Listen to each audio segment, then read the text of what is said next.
Hello there! Welcome back to the channel. There's something truly special about walking out your back door and gathering fresh vegetables and herbs that you've grown with your own two hands. It connects us to the seasons, to the earth, and it brings a real sense of accomplishment. I know for me there's no greater feeling than seeing those first little green shoots push through the soil. Organic gardening can be a rewarding experience, but it's not without its challenges. I've had my share of setbacks, from stubborn pests to plants that just wouldn't grow, and I've learned so much from each one. It's easy to get discouraged when things don't go as planned, especially when you're pouring your heart into creating something beautiful and nourishing for your family. You might see a perfect, thriving garden on social media and wonder what you're doing wrong. But the truth is, every gardener, no matter how experienced, has faced these hurdles. It's all part of the process, part of the story your garden is telling. That's why today, I want to walk you through some of the most common pitfalls I've seen and experienced myself. We're going to talk about how to lay a strong foundation for success, right from the very beginning. My hope is that by sharing what I've learned, I can help you sidestep some of that initial frustration. Avoiding these common mistakes can lead to a healthier and more productive garden, one that you can truly be proud of. So grab a cup of coffee and let's get our hands dirty together. The first step in creating a garden you'll love is all about listening to your land and choosing plants that will feel right at home there. It's a lot like designing a room. You have to work with the space you have. Before you even buy a single seed packet, take some time to learn about your USDA hardiness zone. This little piece of information is your guide to what will naturally thrive in your specific climate. The summer heat, the winter cold, all of it. It's the secret to working with nature, not against it. Thinking this way sets you up for a garden that feels like it was always meant to be there, one that settles in and grows strong because it belongs. Once you know what can grow, it's time to find the perfect spot. I like to walk my property throughout the day, just observing where the sun falls. Most of the vegetables we love to eat, like juicy tomatoes and sweet peppers, are real sun worshippers. They need at least 6 to 8 hours of direct sunlight to really flourish and produce that delicious harvest we all dream of. On the other hand, some of the more delicate greens, like lettuce and spinach, appreciate a little break from the intense afternoon heat. Finding those different pockets of light on your property allows you to give each plant exactly what it's asking for, creating a happy little community where everyone has their needs met. Finally, let's talk about giving your plants room to breathe. When they're just tiny seedlings, it's so tempting to plant them close together to fill up the space. But I've learned to always think about the plant's future self, its mature size. Giving them enough space from the start ensures they have good air circulation, which is one of your best defenses against disease. It also means less work for you down the road, trying to untangle a crowded mess. Planning your layout with that future vision in mind creates a garden that is not only healthier, but also more peaceful and beautiful to be in. If your plants are the heart of the garden, then the soil is its soul. Everything begins here.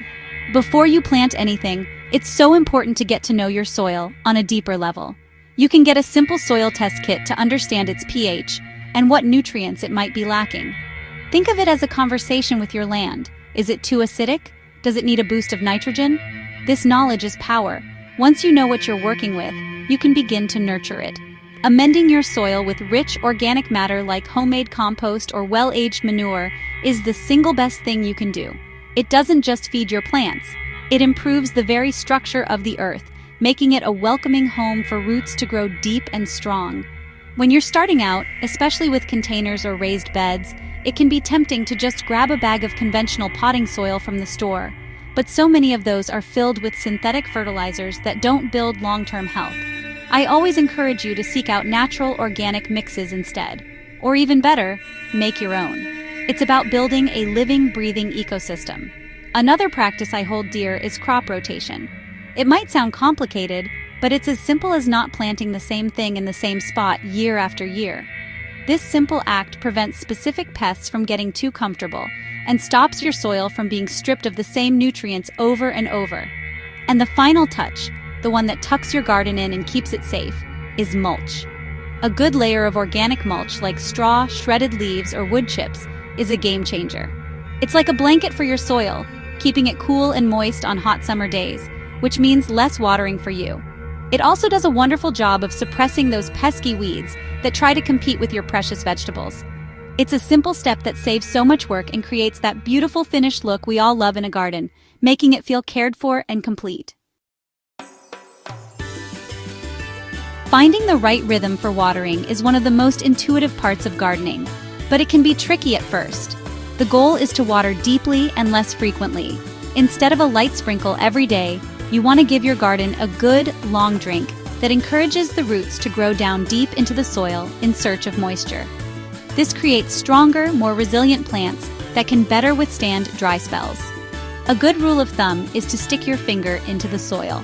If the top inch is dry, it's time to water. This simple check connects you to the daily needs of your garden and prevents the common mistake of overwatering, which can be just as harmful as not watering enough. When it comes to feeding your plants, think of it as providing a wholesome, nourishing meal rather than a quick snack.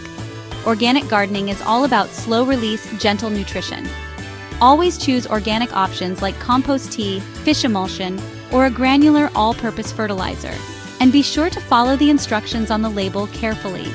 It's so easy to think that more is better, but over-fertilizing can do real damage. Too much nitrogen, for example, can give you beautiful leafy green plants, but very few of the fruits or flowers you're actually hoping for. It's a delicate balance, learning to give your plants just what they need at the right time. The most important principle here is to steer clear of synthetic chemicals. Those quick-fix fertilizers might give you a burst of growth, but they do nothing to build the long-term health of your soil. In fact, they can harm the beneficial microbes and earthworms that are the true workforce of a healthy garden. By choosing organic methods, you're not just feeding your plants for this season, you're investing in the vitality of your soil for years to come. You're protecting the natural balance of your little ecosystem, creating a garden that is truly alive and self-sustaining. A truly organic garden is a bustling community, and not everyone in it is a pest. One of the most beautiful ways to manage pests and diseases is to invite in the good guys. I love to promote biodiversity by tucking in all sorts of flowers and herbs amongst my vegetables. Marigolds, nasturtiums, borage, and dill not only add beauty and color, but they also attract beneficial insects like ladybugs, lacewings, and pollinators. These little helpers are your garden's personal security team, preying on aphids and other pests and ensuring your fruit gets pollinated. Creating this kind of vibrant, diverse habitat is your first and best line of defense. Even with the best helpers, you still need to be a watchful guardian of your plants. I make it a habit to take a slow walk through my garden every day, just observing. Look under the leaves, check the new growth. Catching the first signs of trouble, a few nibbled leaves or a spot of powdery mildew, is key. Early detection means you can deal with a small problem before it becomes a big one. It's a peaceful ritual that connects you to the daily life of your garden and allows you to respond gently and effectively, often with the simplest of solutions. When you do find a problem, resist the urge to reach for a harsh chemical spray. There are so many effective natural remedies. For larger pests like tomato hornworms, hand-picking is often the quickest solution. For smaller ones, a simple spray of insecticidal soap or neem oil can work wonders without harming the good bugs. Good sanitation is also crucial. Always remove and dispose of diseased leaves or plants promptly to prevent problems from spreading. And when you're planning next year's garden, remember to look for disease-resistant varieties. It's another way to stack the odds in your favor, right from the start. If I could give just one piece of advice to a new gardener, it would be this: start small. It's so easy to get swept up in the excitement and plan a huge, sprawling garden, but that can quickly lead to feeling overwhelmed. Begin with just a few pots on a patio or a small raised bed. Choose a handful of plants that you're really excited to grow. This allows you to learn the ropes, the rhythm of watering, the signs of pests, the joy of the first harvest, on a manageable scale. As your confidence and experience grow, you can expand your garden, season by season, building on your successes.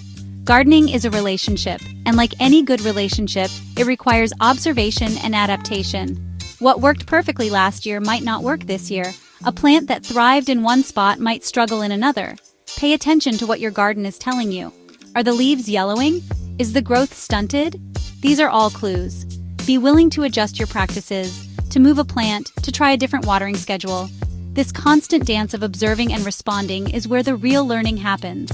It's how you develop a gardener's intuition, that quiet understanding of what your plants need. Most importantly, don't be afraid to experiment and even to fail. Every gardener has lost plants. It's an inevitable part of the process. See every challenge not as a failure, but as a lesson. Maybe that variety of tomato just doesn't like your soil, or perhaps that corner of the yard gets more shade than you thought. Each piece of information makes you a better, wiser gardener. Remember that organic gardening is not a destination you arrive at, but a journey. It's a continuous, beautiful process of learning, discovery, and growing right alongside your plants. As we wrap up our time together today, I hope you feel inspired and empowered. Creating a garden that truly nourishes you, body and soul, is so achievable. It all comes back to those foundational principles we talked about. By focusing on healthy soil, choosing the right plants for your unique space, and taking preventative steps to work with nature, you can create a thriving organic garden. It's about building a strong framework from the ground up, just like building a home. When the foundation is solid, everything else has a better chance to flourish and grow strong. This journey is so much more than just growing food. It's about cultivating patience, learning to observe the small details, and finding joy in the process itself. There will be triumphs and there will be challenges, and both are valuable parts of your garden's story. So be kind to yourself, celebrate the small victories, that first ripe strawberry, the buzz of a happy bee, the taste of a homegrown salad. Remember, organic gardening is a continuous journey of learning and discovery. Thank you so much for spending this time with me today. I love sharing this passion with you all, and I can't wait to see what you grow. If you enjoyed this video and want to continue learning alongside me, please take a moment to subscribe to the channel. Your support means the world and allows us to keep creating this content for our wonderful community. Until next time, happy gardening.